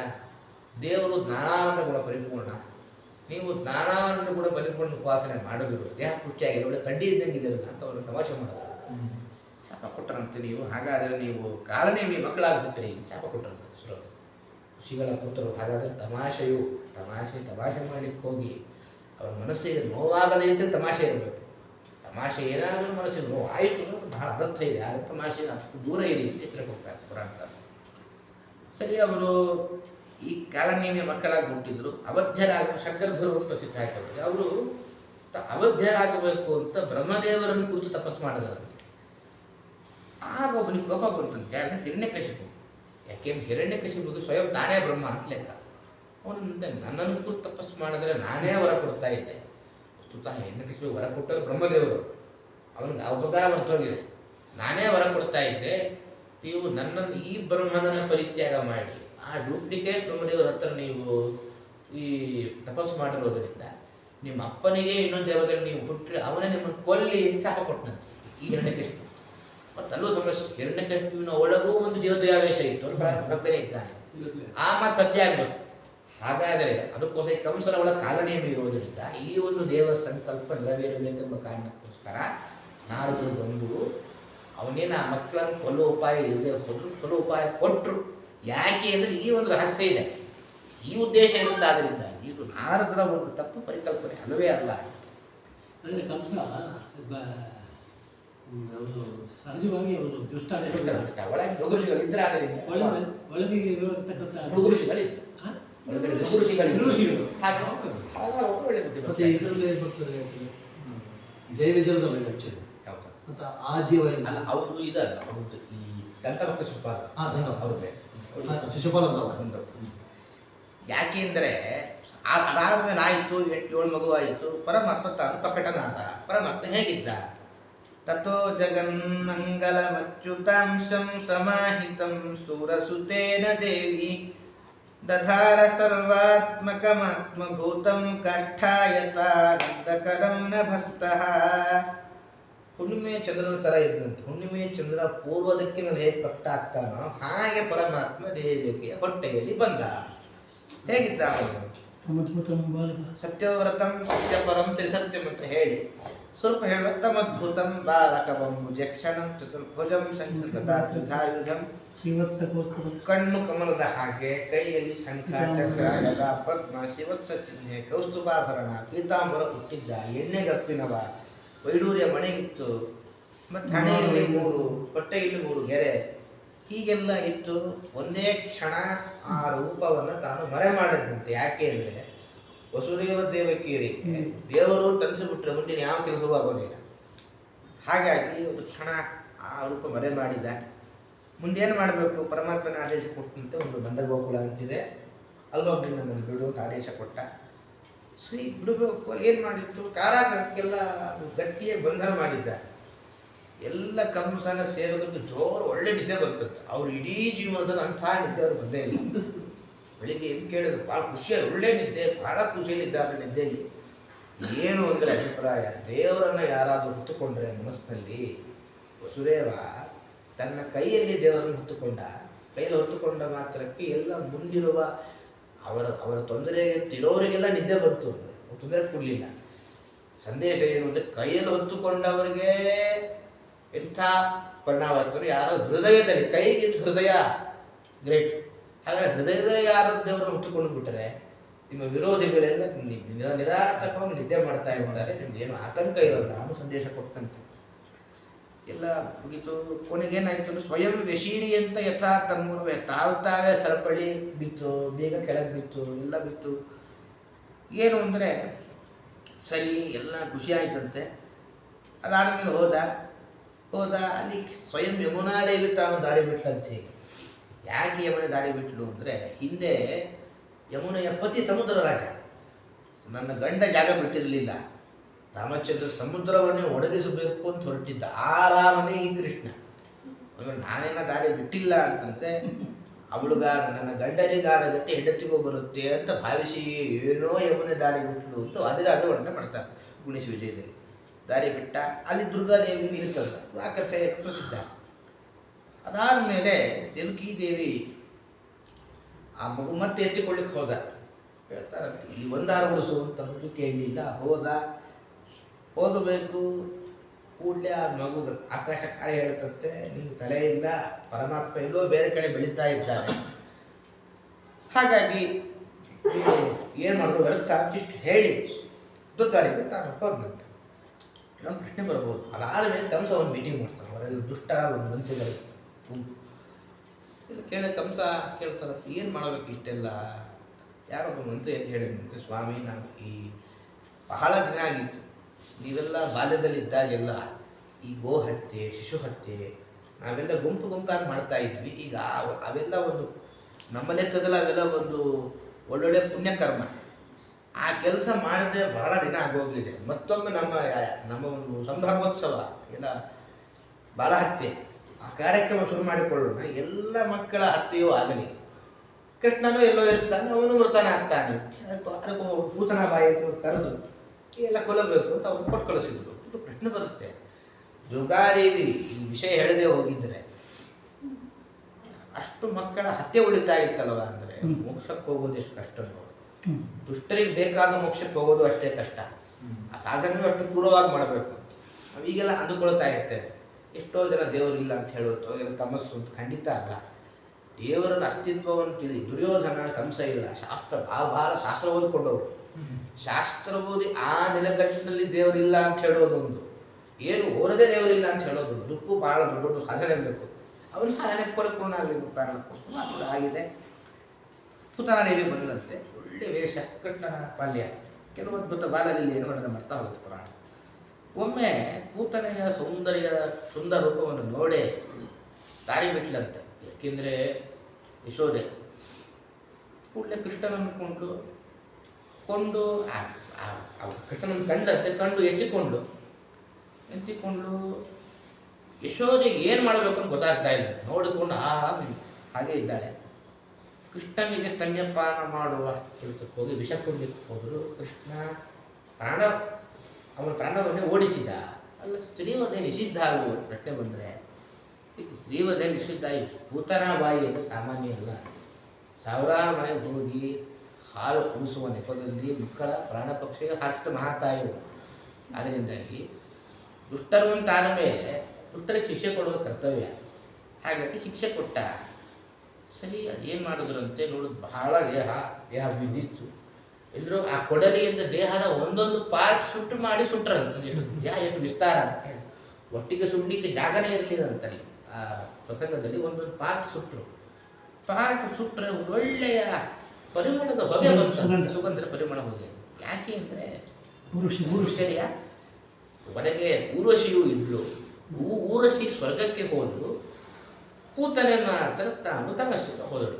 ಒಂದು ಪ್ರಶ್ನೆ ಬರುತ್ತೆ, ಈಗ ಇಬ್ಬರು ಒಟ್ಟಿಗಿದ್ದಾರೆ ಅಂದ ಮೇಲೆ ಮತ್ತು ಒಬ್ಬರಿಗೆ ತಮಸ್ಸು, ಒಬ್ಬರಿಗೆ ಈಗ ತಪ್ಪು ಕೆಲಸ ಅವಳು ಮಾಡಿಲ್ಲ, ಹೆಂಗೆ ಅಷ್ಟೇ ಮಾಡ್ಕೊಳ್ಬೇಕು? ಶಾಪ ಹೇಳ್ತಾರೆ ಅವರು ಶಾಪ ಇರೋದನ್ನು ಈಗ ಯಾಕೆ ಬಂದಿತ್ತು ಅದಕ್ಕೆ ಆಚಾರ್ಯ ಕೊಡೋರು ನಿರ್ಣಯ. ಸಾತಾಟಕ ಊರ್ವಶಿ ಸಂಪ್ರವಿಷ್ಟ ಕೃಷ್ಣಾವಧ್ಯಾತ್ ನಿರಯಂ ಸಂಜಗಾಮ. ಈಗ ಒಂದೇ ಒಂದು ಕೆಲಸ ಪುಣ್ಯ ಪಾಪ ತೀರ್ಮಾನ ಹೇಗೆ ಅಂದರೆ ಆ ಭಾವನೆಯ ಮೇಲೆ ತೀರ್ಮಾನ. ರಾಮಾಯಣದಲ್ಲಿ ಒಂದು ಪ್ರಸಂಗ ಬರುತ್ತೆ. ಈಗ ಒಂದು ರಾವಣ ಒಂದು ನದಿ ಸ್ನಾನಕ್ಕೆ ಹೋಗಿಟ್ಟ. ಎಲ್ಲ ಋಷಿಗಳು ಅಲ್ಲಿ ನದಿ ಸ್ನಾನ ಮಾಡ್ತಾ ಇದ್ರು. ಋಷಿಗಳ ಅನುಸಂಧಾನ ಹೇಗಿರುತ್ತೆ, ನದಿ ಸ್ನಾನ ವಿಶೇಷ. ನಾವು ಅಲ್ಲಿ ಮುಳುಗೋದ್ರಿಂದಾಗಿ ನಮ್ಮೆಲ್ಲ ಪಾಪಗಳನ್ನು ಆ ನದ್ಯಭಿಮಾನ ದೇವತೆ ಪರಿಹಾರ ಮಾಡ್ತಾಳೆ ಈ ಅನುಸಂಧಾನ ಇತ್ತು. ರಾವಣ ಅನುಸಂಧಾನ ಹೇಗಿತ್ತು, ನೀಚ, ಅವಳು ನನ್ನ ಪತ್ನಿ, ನಾನು ಅಪ್ಪಿಕೊಳ್ತಾ ಇದ್ದೇನೆ ಅನ್ನೋ ಭಾವನೆಯಿಂದ ರಾವಣ ನದಿ ಸ್ನಾನ ಮಾಡಿದ್ದ. ಹಾಗಾದರೆ ಒಂದೇ ನದಿ ಸ್ನಾನ, ಆದರೆ ಭಾವನೆ ಬೇರೆ ಆಯ್ತು ಅಂತ ಹೇಗೆ ವ್ಯತ್ಯಾಸ ಆಗುತ್ತೆ. ಹಾಗೆ ಪೂತನೆ ಕೊಲ್ಲಬೇಕು ಅಂತ ಹೇಳಿ ಈ ಭಾವನೆಯಿಂದ ಸ್ತನ್ಯಪಾನ ಮಾಡಿಸಿದರೆ ಊರ್ವಶಿ ದೇವಿ ಪರಮಾತ್ಮನಿಗೆ ನಾನು ಅರ್ಪಣೆ ಮಾಡ್ತಾ ಇದ್ದೇನೆ ಈ ಭಾವನೆ, ಕೃಷ್ಣಾರ್ಪಣ ವಸ್ತು ಅಂತ ಅವಳಂದು, ಕೃಷ್ಣ ಹರಣ ವಸ್ತು ಅಂತ ಇವಳಂದು. ಒಂದೇ ಕೆಲಸ, ಭಾವನೆ ಬೇರೆ ಬೇರೆ, ಅವ್ರಿಗೆ ಬೇರೆ ಬೇರೆ ಗತಿಯಾಯಿತು. ಮತ್ತಷ್ಟೇ ಅಲ್ಲ, ಯಾದುಧಾನ್ಯಪಿ ಸಾ ಸ್ವರ್ಗಂ ಅವಾಪ ಜನನೀ ಗತಿಂ ಕೃಷ್ಣ ಭುಕ್ತಸ್ತನ ಕ್ಷೀರಾ ಕಿಮು ಗಾಮೋ ಅನುಮಾತರಃ. ಏನಿದ್ರ ಸಂದೇಶ ಅಂದರೆ ಪೂತನೆಯ ಕಥೆ ನಮ್ಮೆಲ್ಲರ ಕಥೆ ಅಂತ. ಏನು ಪೂತನೆಗೆ ನಮ್ಮದು ಸಂಬಂಧ ಅಂದರೆ, ನಮ್ಮ ಜೀವನದಲ್ಲೂ ಒಬ್ಬಳು ಪೂತನೆ ಬರ್ತಾಳಂತ. ಸಾಂಸಾರಿಕ ವ್ಯಾಮೋಹವೇ ಒಂದು ಪೂತನೆ. ಪೂತನೆಯನ್ನು ಕಂಡಾಗ ಯಶೋದೆ ಮೈ ಮರೆತ ಹಾಗೆ ನಾವು ಆ ಪೂತನೆಯ ವಶಕ್ಕೆ ಬಿದ್ದು ಕೃಷ್ಣನನ್ನು ಮರೆತು ಬಿಡ್ತೇವೆ. ಆವಾಗ ಕೃಷ್ಣ ಪರಮಾತ್ಮ ನಮ್ಮಿಂದ ದೂರಾಗಿ ಬಿಡ್ತಾನೆ. ಆದ್ದರಿಂದ ಸಂಸಾರದಲ್ಲಿನ ಪ್ರೇಮ ಪಾಶವೆಂಬ ಪೂತನೆಗೆ ನಾವು ಸಿಕ್ಕಿ ಬೀಳಬಾರದು ಅನ್ನುವ ಸಂದೇಶ ಇದರ ಮೂಲಕ ತೋರಿಸಿದ್ನಂತೆ. ಅದಾದ ಮೇಲೆ ಇನ್ನೊಬ್ಬ ಅಸುರ ಬಂದ. ಅವನು ಯಾರು, ತೃಣಾವರ್ತ, ಗಾಡಿ ರೂಪದಲ್ಲಿ ಬಂದವನು ಯಶೋದೆ ತನ್ನ ತೊಡೆ ಮೇಲೆ ಕೃಷ್ಣನ ಆಟ ಆಡಿಸ್ತಾ ಇದ್ದಂತೆ ಯಶೋಧಾದೇವಿ. ಒಳ್ಳೆ ಏನಾಯಿತು, ಕೃಷ್ಣ ಇದ್ದಕ್ಕಿದ್ದ ಹಾಗೆ ಬೆಟ್ಟದಷ್ಟು ಭಾರ ಆದಂತೆ. ಅಣಿಮ ಮಹಿಮ ಚೈವ ಗರಿಮ ಲಹಿಮ ತಥ ಅಂತೆಲ್ಲ ಸಿದ್ಧಿ ಎಲ್ಲ ಎಲ್ಲರಿಗೂ ಮಹಾತ್ಮರಿಗೆ ಇರುತ್ತೆ. ಅದು ಬೆಟ್ಟ ಲೆಕ್ಕದಲ್ಲಿ ಬೆಟ್ಟ ಇಟ್ಟುಕೊಂಡು ಹಾಗಾಯ್ತು ಅಕ್ಷರ. ಕೊನೆಗೆ ಏನು ಮಾಡಿದ್ರು, ಕೆಳಗೆ ಬಿಟ್ಲು ಮನೆ ಕೆಲಸ ಮಾಡ್ತಾ ಇದ್ರು. ತೃಣಾವರ್ತ ಅಂತ ಸುರ ಬಂದ ಸುಂಟ್ರ ಗಾಳಿ ಬಂತು, ಎಲ್ಲರಿಗೂ ಹೂಳು ತುಂಬ ಹೋಯಿತು, ಯಾರಿಗೇನು ಅಂತ ಕಾಣಿಸ್ತಾ ಇಲ್ಲ. ಈಶ್ವರಿ ಗಾಬರಿ ಆಗಿದ್ದಾಳೆ. ವಾತಾವರಣ ತಿಳಿಯಾಗುವಷ್ಟು ಒಳಗಡೆ ಕೃಷ್ಣ ಇಲ್ಲವೇ ಇಲ್ಲ. ಈಶ್ವರಿ ಉಳಿದವರು ಹತ್ತು. ಅದು ಏನು ಅಂದರೆ ಅದೊಂದು ಸಂದೇಶ ನಾವು ಚಿಂತನೆ ಮಾಡಬೇಕು. ಏನಂದ್ರೆ, ಯಶೋದೆ ಕೃಷ್ಣನನ್ನು ಭಾರ ಅಂತ ಅಂದುಕೊಂಡು ರಗಳೆ ಅಂತ ಅಂದುಕೊಂಡು ಕೃಷ್ಣ ದೂರ ಆದ. ನಾವು ಕೂಡ ಒಳ್ಳೊಳ್ಳೆ ಚಿಂತನೆಗಳು ರಗಳೆ ಎಂದು ಕೊಡ್ತೀವಿ. ಯಾರಾದರೂ ಹಿರಿಯರು ಏನೋ ಒಳ್ಳೆ ಮಾತು ಹೇಳಿದ್ರೆ ಅದು ರಗಳೆ ರಗಳೆ ಅಂತ ತಿಳ್ಕೊಂಡು ನಾವು ಅದನ್ನು ದೂರ ಮಾಡ್ತಾ ಇದ್ದರೆ ನಾವು ಭಾರ ಆಗ್ಬಿಡ್ತೀವಿ ಭೂಮಿಗೆ. ಹಾಗೆ ಮಾಡಬಾರ್ದು. ಸರಿ, ತೃಣಾವರ್ತನ ಎತ್ತಿಕೊಂಡ ಮೇಲೆ ಹೋದ, ಕೆಳಕ್ಕೆ ಬಿದ್ದ. ಏನಿದೆ ಅಭಿಪ್ರಾಯ ಅಂದರೆ ಇದೊಂದು ಸಂದೇಶ. ತೃಣಾವರ್ತ ಅಂದರೆ ಸಾಮಾನ್ಯ ಕೆಲವರು ತುಂಬ ಮೇಲೆ ಹೋಗ್ತಾರೆ, ಸರಿಯಾಗಿ ಮೇಲೆ ಹೋಗಿರೋದಿಲ್ಲ. ಲಂಚ ಗಿಂಚ ಮುಂತಾರ ಬೇಕಾದಷ್ಟು ಅದನ್ನು ಮಾಡಿ ಆಗುವ ಪೋಸ್ಟ್ ನಾವು ಸ್ವೀಕಾರ ಮಾಡೋದು ಹೇಗೋ ವಾಮಮಾರ್ಗದಿಂದ ಕೆಲವರು ಮೇಲೆ ಹೋಗಿರ್ತಾರೆ. ಕೃಷ್ಣ ತನ್ನ ಒಂದು ರೂಪದಿಂದ ತೋರಿಸಿಕೊಟ್ಟ. ತೃಣಾವರ್ತ ಮೇಲೆ ಹೋದ, ಅಟ್ಟೆ ಕೆಳಗೆ ಬಿದ್ದ. ನೀವೇನಾದರೂ ಪ್ರಮೋಷನ್ ಸ್ವೀಕಾರ ಮಾಡಬೇಕು ಬರೋದಲ್ಲಿ ವಾಮಮಾರ್ಗದಿಂದ ಎಷ್ಟೇ ಮೇಲೆ ಹೋಗೋದು ಕೆಳಗೆ ಅಷ್ಟು ಘೋರವಾಗಿ ಬೀಳ್ತೀರ. ಆದ್ದರಿಂದ ನಿಮ್ಮ ಬೆಳವಣಿಗೆಯಲ್ಲಿ ಎಲ್ಲೂ ಕೂಡ ಒಂದು ತರಹದ ಅಧರ್ಮ ಇರಬಾರದು ಅನ್ನುವ ಸಂದೇಶ ಕೊಟ್ಟ. ಮತ್ತು ಎಲ್ಲ ಗೋಪಿಕಾಸ್ತ್ರೀಯರು ಯಶೋಧ ಸಾಯಂಕಾಲ ಹರಟೆ ಹೊಡೆಯೋಕ್ಕೆ ಅಂತ ಜಲಸ್ಥಿರು ಒಂದು ಕಡೆ ಸೇರ್ತಾ ಇದ್ದಾರೆ. ಎಲ್ಲರಿಗೂ ಹರಟೆ ಏನು ಅಂದರೆ ಅದು ಕೃಷ್ಣನ ಬಾಲಲೀಲೆ ಹರಟೆ ಆಗಿತ್ತಂತೆ. ಯಾಕೆ ಅಂದರೆ ದಸರಾಯರ ಒಂದು ಕಡೆ ಒಂದು ಮಾತು ಹೇಳ್ತಾರೆ, ಜಗನ್ನಾಥದಾಸರು ಹೇಳುವಾಗ ನಾಮಸ್ಮರಣ ಸಂಧಿಯಲ್ಲಿ, ಮಕ್ಕಳಾಡಿಸುವಾಗ ಮಡದಿಯೊಳಕ್ಕರದಿ ನೆನೆಯುವಾಗ ಹಯ ಪಲ್ಲಕ್ಕಿ ಗಜ ಮೊದಲಾದ ವಾಹನಗಳೇರಿ ಮೆರೆವಾಗ, ಮಕ್ಕಳನ್ನು ಆಡಿಸುವಾಗ, ಮಡದಿಯ ಜೊತೆಗೆ ಏಕಾಂತದಲ್ಲಿದ್ದಾಗ, ವಾಹನದಲ್ಲಿ ಕೂತಾಗ, ಬಿಕ್ಕುವಾಗ, ಆಕಳಿಸುವಾಗ, ದೇವಕ್ಕಿತನೆಯನ್ನು ಸ್ಮರಿಸುತ್ತೀಹ ನರಸಿಕ್ಕುವನ ಯಮದೂತರಿಗೆ ಆವನ್ನೇ ನೋಡಿದರು. ನಿರಂತರ ನಾಮಸ್ಮರಣೆ ಮಾಡ್ತಾ ಇರೋದಂತೆ. ಏನು ಎಂತೆಂಥ ಚೇಷ್ಟೆ ಮಾಡಿದ ಅಂತ ಅನೇಕ ಜನ ಸಂಗ್ರಹ ಮಾಡಿದರು. ಒಬ್ಬಳು ಗೋಪಿಕಾಸ್ತ್ರೀ ಕೃಷ್ಣನಿಗೆ ಅನೇಕ ಮಾತನ್ನು ಹೇಳ್ತಾ ಇದ್ರು.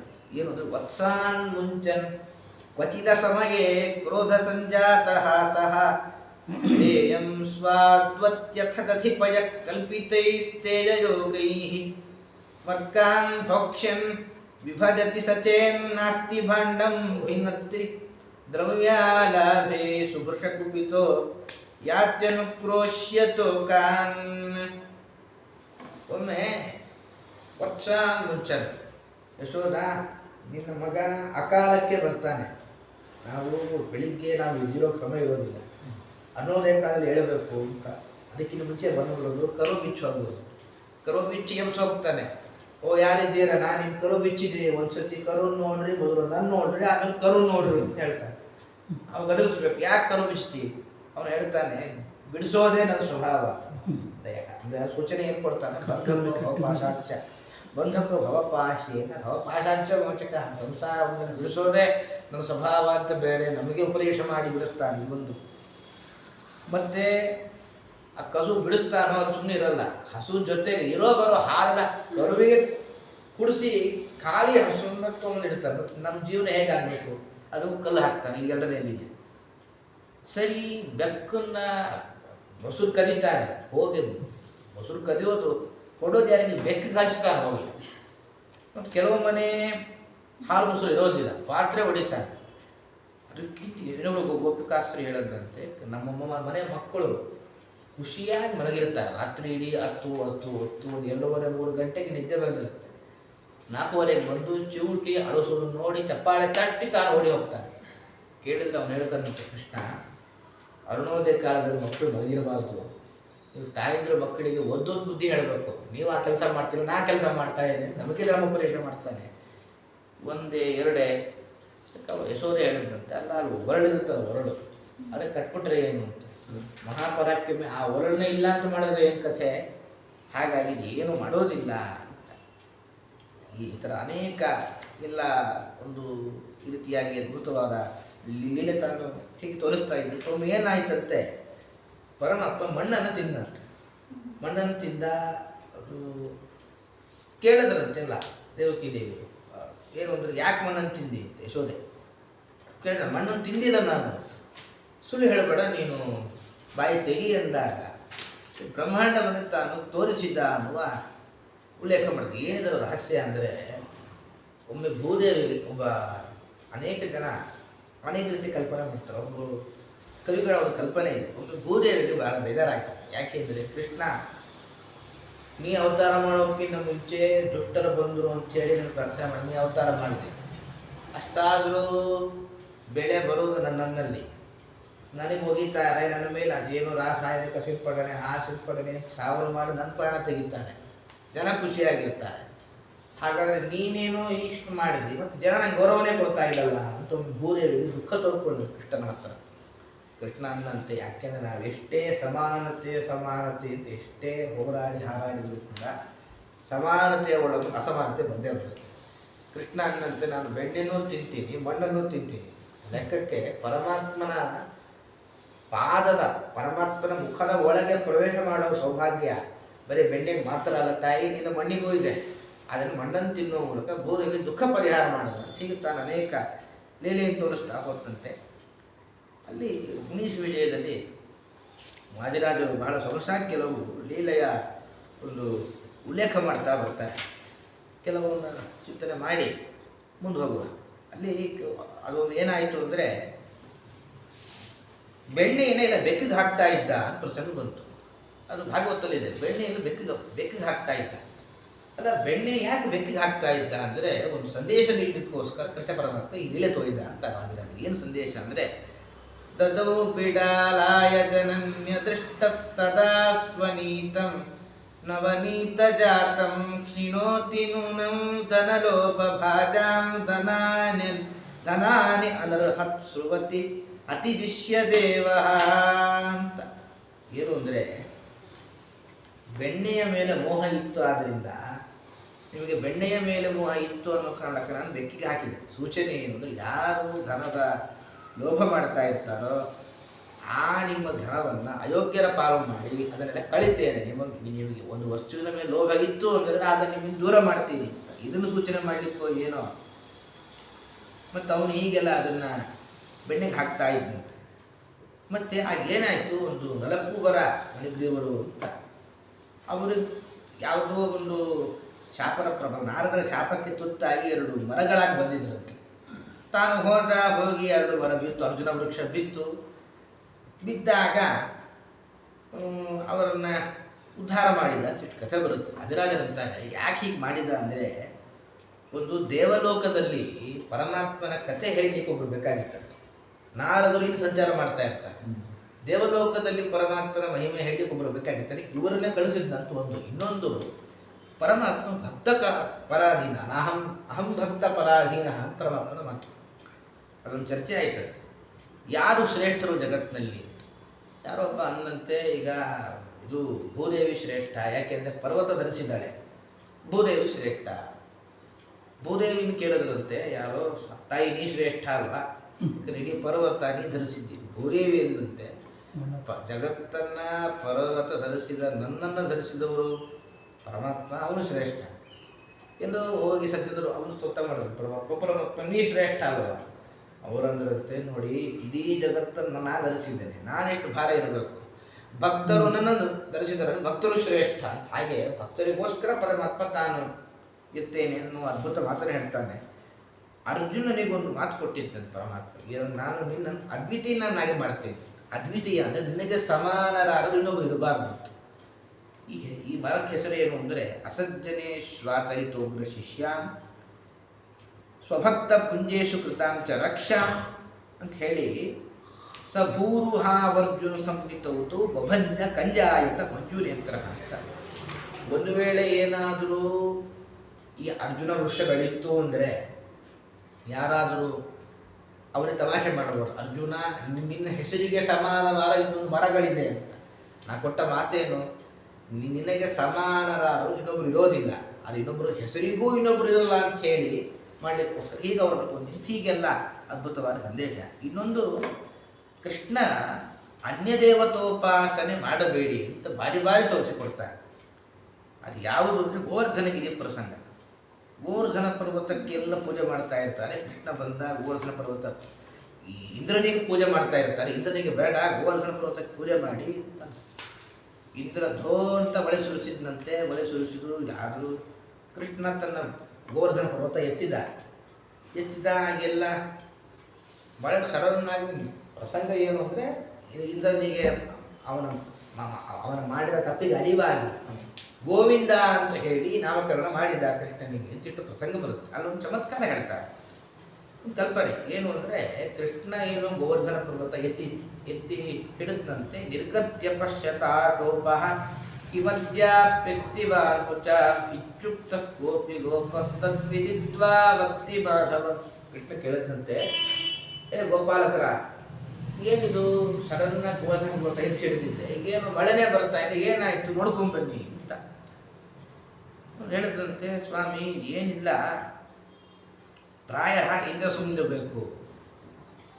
ಅಲ್ಲ ಅಷ್ಟಾದರೂ ಮತ್ತೆ ನೀವು ನನ್ನ ಮಾತು ಯಾವುದೋ ಒಂದು ಮಳೆ ಹಣೆ ಬಿದ್ದ ಹಾಕಿ ಕಾಣ್ತಾ ಇದೆ, ಏನದು ಅಂತ ಅದ್ಭುತವಾದ ಒಂದು ಕಲ್ಪನೆ ಹೇಳ್ತಾರೆ. ಧಾರಾನೈವ ಪಯೋಮುಚ ವಿರುಪತೆ. ಕೃಷ್ಣ ಮೇಘಗಳ ಗುಂಪಿನಿಂದ ಯಾವುದೇ ತರಹದ ನೀರು ಬರ್ತಾ ಇಲ್ಲ. ಕೃಷ್ಣ ನನ್ನ ತಲ್ಲ ಮಾರಾಯ, ನಂಗೆ ನೀರು ಕಾಣಿಸ್ತಾ ಇದ್ದಲ್ವ ಅಂದ್ರೆ, ಯದುಪತೆ ಪ್ರೇಮಾಶ್ರು ಧಾರಾ ಪರಂ. ಎಲ್ಲ ನಮ್ಮವರು ನಿನ್ನ ಲೀಲೆ ನೋಡಿ ಆನಂದದ ಕಣ್ಣೀರು ಸುರಿಸ್ತಾ ಇದ್ದಾರೆ, ಆ ಆನಂದದ ಕಣ್ಣೀರು ನಿಮ್ಗೆ ಮಳೆ ಅಂತ ಅನಿಸ್ತಾ ಇದೆ. ಕೃಷ್ಣ ಕೇಳಿದಂತೆ ಗರ್ಜಿತ, ಮೇಘ ಮೋಡ ಇಲ್ಲ ಅಂತೀರ, ಮತ್ತು ಮೋಡದ ಧ್ವನಿ ಕೇಳಿಸ್ತಾ ಇದೆಯಲ್ವಾ?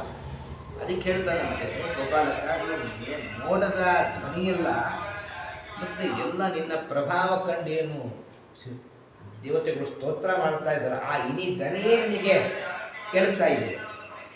ಸರಿ, ಮತ್ತೆ ಹಾಗಾದ್ರೆ ಮಿಂಚಿದ್ಯಲ್ವಾ? ಕೇಳ್ತಾರೆ, ಮಿಂಚಿಲ್ಲ, ಅದು ವಿದ್ಯುನ್ನಾಮರ ನರ್ತಕಿ ಕರಚಯ ಅಲಂಕಾರ ಕಾಂತಿ ಪ್ರಭವ.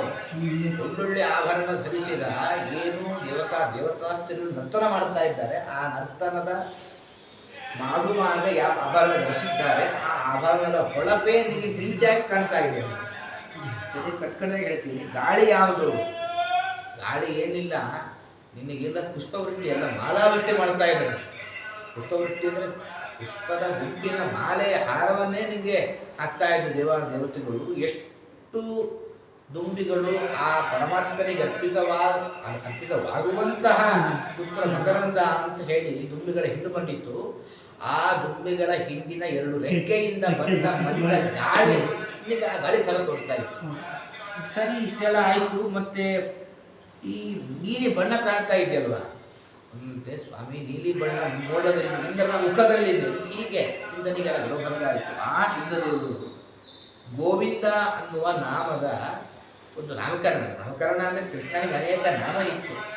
ತಾವು ಆ ಗೋವಿಂದ ಅಂತ ನಾಮಸ್ಮರಣೆ ಮಾಡುವ ಮೂಲಕ ಪಾಪ ಎಲ್ಲ ಪರಿಹಾರ ಮಾಡಿಕೊಂಡರು. ಹೀಗೆ ಕೃಷ್ಣ ತಾನು ಅನೇಕ ಲೀಲೆ ತೋರಿಸಿದ್ದಾನೆ. ಅದಕ್ಕೆ ಕೃಷ್ಣಾವತಾರದ ಚಿಂತನೆ ಯಾರು ಮಾಡ್ತಾರೋ ಅವರಿಗೆ ಕೃಷ್ಣನೇ ಹುಡುಕ್ತಾನೆ, ಮತ್ತೆ ಸಮಸ್ಯೆ ಚತುರ್ಭುಜನಾಗಿ ಹುಡುಕ್ತಾನೆ. ಅಭಿಪ್ರಾಯ ಅಂದರೆ ಆ ರೂಪದಲ್ಲಿ ಇರ್ತಾನೆ, ಬಂದ ಅನೇಕ ಆಪತ್ತಿನ ಪರಿಹಾರ ಮಾಡ್ತಾನೆ. ಮತ್ತೆ ವಯೋವ್ರತಕ್ಕೂ ಕೃಷ್ಣಾವತಾರಕ್ಕೆ ಏನು ಸಂಬಂಧ ನಾನು ಪ್ರಶ್ನೆ ಬರ್ಬೋದು. ಎಲ್ಲ ಕರ್ಮಾನುಷ್ಠಾನ ನಂತರದಲ್ಲಿ 2 ಮಂತ್ರ ನಾವು ಪ್ರತಿ ಅರ್ಪಣೆ ಮಾಡುವಾಗ ಹೇಳೋ ಕ್ರಮ ಬಂದಿದೆ. ನಾವು ಎಷ್ಟು ಆಸ್ಪದಿಂದರು ತಿಳಿಯುತ್ತೆ.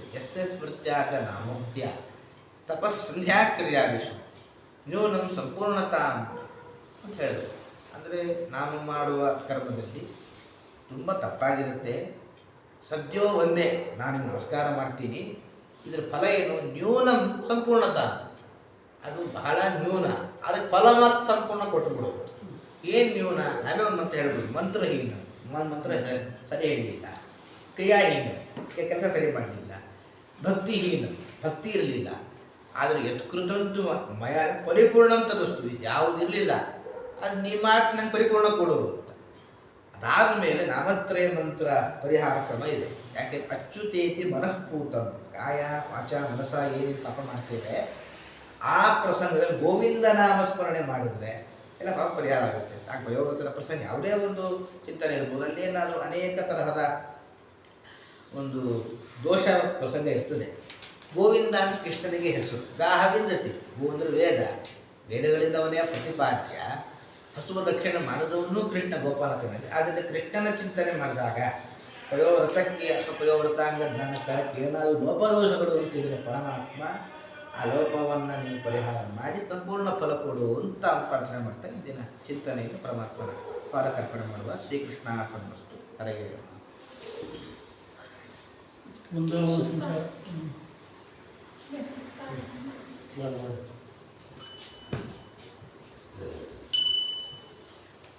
ಶ್ರೀರಾಮ